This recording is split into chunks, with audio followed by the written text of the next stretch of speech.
ಮುಧೋಳ ರೈತನಿಗೆ ಸಿಗದ ಪರಿಹಾರ, ಜಮಖಂಡಿಯ ಉಪವಿಭಾಗಾಧಿಕಾರಿಗಳ ಕಚೇರಿಯ ಪೀಠೋಪಕರಣ ಜಪ್ತಿ.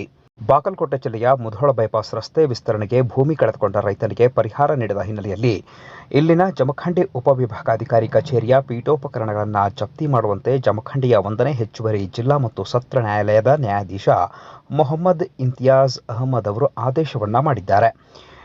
ಹೀಗಾಗಿ ಬಾಗಲಕೋಟೆ ಜಿಲ್ಲೆಯ ಜಮಖಂಡಿ ನಗರದಲ್ಲಿ ನ್ಯಾಯವಾದಿ ಟಿ.ಡಿ. ನಾಡಗೌಡ ಅವರು ನ್ಯಾಯಾಲಯದ ಸಿಬ್ಬಂದಿಗಳಾದ ಹೇಮಂತ್ ಜಾಧವ್, ಬಿ.ವೈ. ಜಂಗ್ಲಿ, ವಿ.ಎಂ. ಗನಾಚಾರಿ ಅವರ ಜೊತೆಗೆ ಬಂದು ಎಸಿ ಕಚೇರಿಯ ಪೀಠೋಪಕರಣಗಳನ್ನು ಜಪ್ತಿ ಮಾಡಿದರು. ಕಳೆದ 2021ರಲ್ಲಿ ಮುಧೋಳ ನಗರದ ಬೈಪಾಸ್ ರಸ್ತೆಯನ್ನು ವಿಸ್ತರಣೆ ಮಾಡುವ ಸಲುವಾಗಿ ರೈತ ಭೀಮನಗೌಡ ರಾಮನಗೌಡ ಪಾಟೀಲ್ ಅವರು ಜಮೀನನ್ನು ಕಳೆದುಕೊಂಡಿದ್ದರು.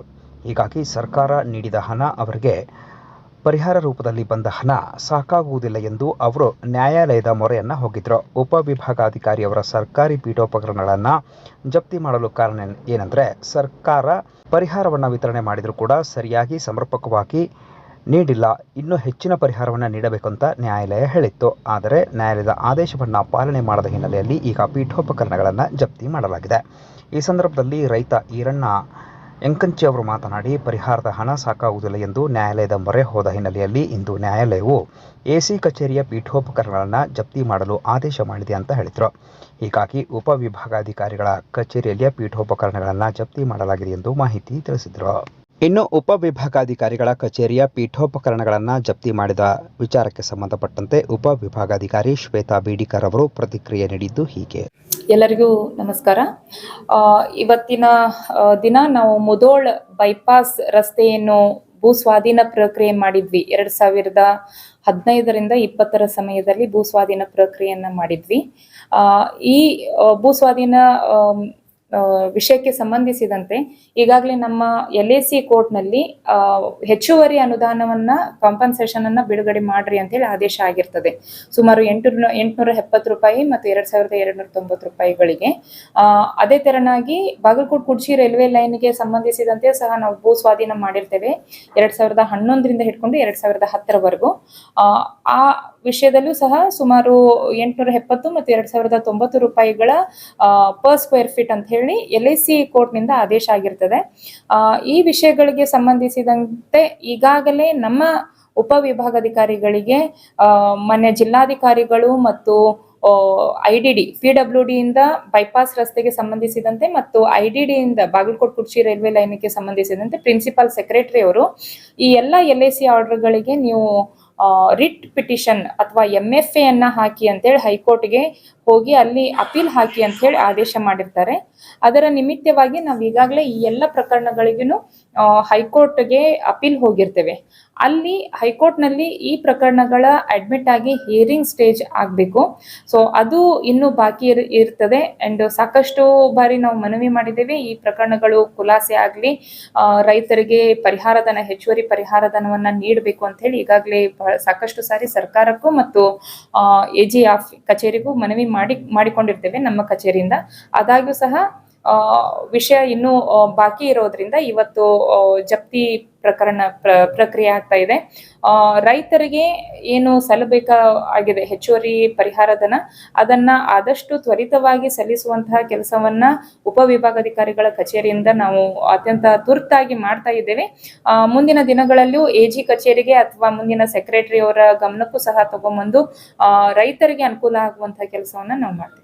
ಈಗ ಉಪವಿಭಾಗಾಧಿಕಾರಿಗಳ ಕಚೇರಿ ಅಂತಂದಾಗ ಇಲ್ಲಿ ನನ್ನ ಹತ್ತಿರ 4 ತಾಲೂಕುಗಳು ಇರ್ತವೆ: ಬಿಳಗಿ, ಜಮಖಂಡಿ, ರಬಕವಿಬನಟ್ಟಿ, ಮುಧೋಳ. ಭೂ ಸ್ವಾಧೀನ ಕಾಯ್ದೆ ಅಡಿಯಲ್ಲಿ ಒಂದು ಕಾಯ್ದೆ ಅಡಿಯಲ್ಲಿ ನಾವು ಭೂ ಸ್ವಾಧೀನ ಪ್ರಕ್ರಿಯೆಗಳನ್ನ ಬಾಗಲಕೋಟ್ ಕುಡ್ಚಿ ರೈಲ್ವೆ ಲೈನ್ ಮತ್ತು ಬೈಪಾಸ್ ರಸ್ತೆಗೆ ಮಾಡ್ಕೊಂಡಿರ್ತೇವೆ. ಅದಲ್ಲದೇನು ಸಾಕಷ್ಟು ಕಾಯ್ದೆಗಳು, ಸುಮಾರು 110 ಕಾಯ್ದೆಗಳಡಿ ಉಪವಿಭಾಗಾಧಿಕಾರಿಗಳ ಕಚೇರಿ ಕೆಲಸ ಮಾಡ್ತಿರ್ತದೆ. ರೈತರಿಗೆ ಬೇರೆ ಬೇರೆ ಸೇವೆಗಳನ್ನ ನಾವು ಕೊಡ್ತೀವಿ. ಸೊ ಆ ಎಲ್ಲ ಸೇವೆಗಳಿಗೂ ತೊಂದರೆ ಆಗ್ತದೆ. ಆದ ಕಾರಣ ನಾನು ವಕೀಲರುಗಳಿಗೆ ಮನವಿ ಮಾಡಿರೋದೇನಂತಂದ್ರೆ ಭೂ ಸ್ವಾಧೀನಕ್ಕೆ ಸಂಬಂಧಿಸಿದಂತೆ ತಾವು ಜಪ್ತಿ ಪ್ರಕ್ರಿಯೆಯನ್ನ ಆದೇಶವನ್ನು ಹೊರಡಿಸ್ಕೊಂಡು ಬಂದಿರಿ. ಆ ಪ್ರಕ್ರಿಯೆಯನ್ನ ಮಾಡಿ ಬೇರೆ ಕಚೇರಿಯ ಕೆಲಸಗಳೇನಿದಾವೆ, ಬೇರೆ ಕಂಪ್ಯಾಲೇಷನ್ಗಳೇನಿದಾವೆ ಅವುಗಳಿಗೆ ಯಾವುದೇ ರೀತಿ ತೊಂದರೆ ಆಗಬಾರ್ದು. ಯಾಕಂದ್ರೆ ಅವುಗಳಿಗೆ ತೊಂದರೆ ಆಯ್ತು ಅಂತಂದ್ರೆ ನಮ್ಮ ಬೇರೆ ಕೆಲಸಗಳು, ರೈತರ, ಸಾರ್ವಜನಿಕರ ಎಲ್ಲಾ ಸೇವೆಗಳು ಸ್ಥಗಿತ ಆಗ್ತವೆ. 5 ತಾಲೂಕಿನ ರೈತರಿಗೆ ಸಮಸ್ಯೆ ಆಗ್ತಿದೆ ಅನ್ನೋ ಒಂದು ರಿಕ್ವೆಸ್ಟ್, ವಿನಂತಿ ಮೇರೆಗೆ ನಾನು ಅವ್ರಿಗೆ ಕೇಳ್ಕೊಂಡಿರ್ತೇನೆ. ಸೊ ಅದ್ರ ಪ್ರಕಾರವಾಗಿ ನಾವು ಬಂದ್ ಮಾಡಿರ್ತೀವಿ ಅಷ್ಟೇ. ಮತ್ತು 2012ರಲ್ಲಿ ನಮ್ಮ ಭೂ ಸ್ವಾಧೀನವನ್ನು ಮಾಡ್ಕೊಂಡ ಸರ್ಕಾರ ನಮ್ಮ ಜಮೀನನ್ನು ಸ್ವಾಧೀನಪಡಿಸಿಕೊಂಡಿದೆ. ಅದಕ್ಕೆ ಇನ್ನೂ ತಕ್ಕ ಮೂಲ ಬೆಲೆಯನ್ನು ಇನ್ನೂ ಸರ್ಕಾರ ಹೆಚ್ಚುವರಿಯಾಗಿ ಯಾವುದೇ ರೀತಿಯಂತ ಬಿಡುಗಡೆಯನ್ನು ಅನುದಾನ ಮಾಡಿಲ್ಲ. ನಮಗೆ ರೈತರಿಗೆ ತುಂಬ ತೊಂದರೆ ಆಗ್ತಾ ಇದೆ.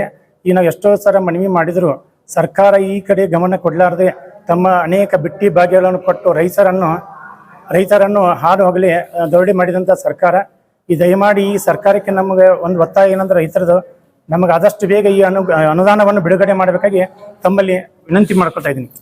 ಈರಣ್ಣ ಪಂಡಿತಪ್ಪ ಎಂಕಂಚಿ, ಮಾಲಾಪುರ ಸರ್. ನಮ್ದು 25 ಗುಂಟೆ ಸರ್. ಬೈಪಾಸ್ಗೋಸ್ಕರ ಸರ್, ಮೊದಲು ಹೆದ್ದಾರಿ ಸರ್. 2011 ಮತ್ತು 2012ರಲ್ಲಿ ಪರಿಹಾರ ಕೊಟ್ಟಿದ್ದಾರೆ ಸರ್. ಅವಾಗ 21 ಲಕ್ಷ ಕೊಟ್ಟಿದ್ದಾರೆ ಸರ್ ಎಕರೆಗೆ. ಇವಾಗ ನಾವು ಹೆಚ್ಚುವರಿ ಬೇಕಂತ ಅನುದಾನ ಕೋರ್ಟಿಂದ ಆರ್ಡರ್ ಆಗಿದೆ. ಆದರೂ ಇವರು ತಮ್ಮದು ಯಾವುದೇ ನಮ್ಮ ಆರ್ಡರ್ಗಳನ್ನು ಪರಿಗಣನೆ ಮಾಡದೆ ಕೋರ್ಟ್ ಆರ್ಡರ್ ಅಂತ ನಾವು ಲೆಕ್ಕನೆ ಮಾಡ್ತಾ ಇಲ್ಲ ಸರ್. ಅವರು ಕೋರ್ಟಿಗೆ ಸಹಿತ ತಮ್ಮದೇ ಅಂತ ಕಾರ್ಯವನ್ನು ಮಾಡ್ತಾ ಇದ್ದಾರೆ. ದಯವಿಟ್ಟು ತಾವು ಸರ್ಕಾರಕ್ಕೆ ಏನು ಮನವಿ ಅಂದರೆ ನಮ್ಮ ಪರಿಹಾರವನ್ನು ಬೇಗ ಮಂಜೂರು ಮಾಡಬೇಕಾಗಿ ವಿನಂತಿ. ಇನ್ನು ನ್ಯಾಯಾಲಯದ ಪ್ರಕಾರ ನಾವು ಈಗ ಎಸಿ ಆಫೀಸನ್ನು ಜಪ್ತಿ ಮಾಡಲಿಕ್ಕೆ ಬಂದಾಗ ಮೇಡಮ್ ಅವರಾಗಲಿ ಮತ್ತು ಅಲ್ಲಿನ ಸಿಬ್ಬಂದಿ ವರ್ಗದವರಾಗಲಿ ನಮಗೆ ಯಾವುದೇ ರೀತಿಯಿಂದ ಸ್ಪಂದನೆ ಕೊಡಲಾದ ತಮ್ಮ ಆಫೀಸ್ಗಳನ್ನು ಕೀಲಿ ಹಾಕಿ ನಮಗೆ ಯಾವುದೇ ಕೆಲಸ ಮಾಡಲಿಕ್ಕೆ ತೊಂದರೆ ಕೊಟ್ಟಿದ್ದಾರೆ. ದಯವಿಟ್ಟು ಇದನ್ನು ಸರ್ಕಾರ ಮತ್ತು ನ್ಯಾಯಾಲಯ ಇದನ್ನು ಯೋಗ್ಯ ಕ್ರಮ ಕರ್ಕೊಂಡು ನಮಗೆ ಆದಷ್ಟು ಬೇಗ ಇದನ್ನು ಮಂಜೂರು ಮಾಡಬೇಕಾಗಿ ತಮ್ಮಲ್ಲಿ ವಿನಂತಿ ಮಾಡ್ತಾ ಇದ್ದೀನಿ.